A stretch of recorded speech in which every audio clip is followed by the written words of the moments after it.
السلام عليكم ورحمة الله تعالى وبركاته. مشاهدينا الكرام، إليكم هذا الخبر. شاهد ما قاله حفيظ دراجي في تصريح بعد منع المنتخب المغربي من المشاركة في شان الجزائر 2023. إليكم التفاصيل. كشف الإعلام الجزائري والمعلق الرياضي في شبكة بين سبور أن حفيظ دراجي بأن بلاده تفطنت لحيلة مغربية لكسر حظر الطيران من خلال محاولتها استغلال مشاركتها في بطولة أفريقيا للمحليين الشان المقامة في الجزائر.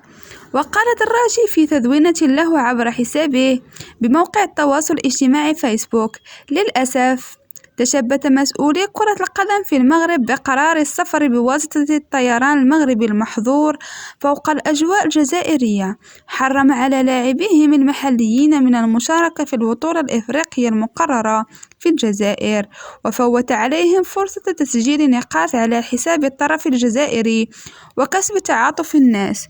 وأضاف أنه كان بالإمكان الدخول عبر تونس مثل ما فعلت من قبل بعثة المغرب المشاركة في ألعاب البحر الأبيض المتوسط، موضحا أنه كان بالإمكان قبول مقترح جزائري الذي نقله رئيس الكاف إلى الطرف المغربي بالسماح له بالتنقل مباشرة من الرباط إلى الجزائر بواسطة الطيران آخر غير محظور، وهو المقترح الذي أيده إنفانتينو البارحة. ولفت دراجي إلى أن الطرف المغربي مارس حقه في المشاركة من عدمها، لكنه تلاعب بمشاعر لاعبيه والجماهير المغربية عندما حاول إلى غاية صبيحة اليوم فرض منطقه على الجزائر لتحقيق انتصار دبلوماسي وهمي بكسر الحظر.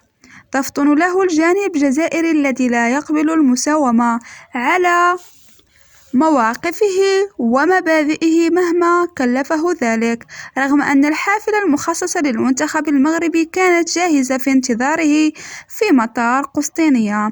يشار إلى أنه بعد ساعات من الانتظار في المطار استعدادا للسفر اليوم الجمعة، غادر لاعب المنتخب المغربي المحلي مطار الرباط وعادوا إلى الحافلة بحقائبهم بعد انتظار التصريح الجزائري الذي لم يصل. وقال مدرب الفريق عصام الشرعي في تصريحات صحفية إن هناك حالة توتر وأسف في صفوف اللاعبين لعدم الترخيص للإقلاع وعدم المشاركة في المسابقة. من جانبه قال رئيس الاتحاد المغربي لكرة القدم الجامعة الملكية المغربي فوزي القجع إنه من المؤسف أن يتم حرمان لاعبي شباب من حقهم في المشاركة في تظاهرة رياضية قارية استعدوا لها، وتوجهوا بالوصول إلى المطار الذين يتواجدون فيه منذ أكثر من 3 ساعات. وكان القجع قد صرح بأن منتخب المغرب مستعد للسفر إلى الجزائر في حالة حصوله على رد إيجابي.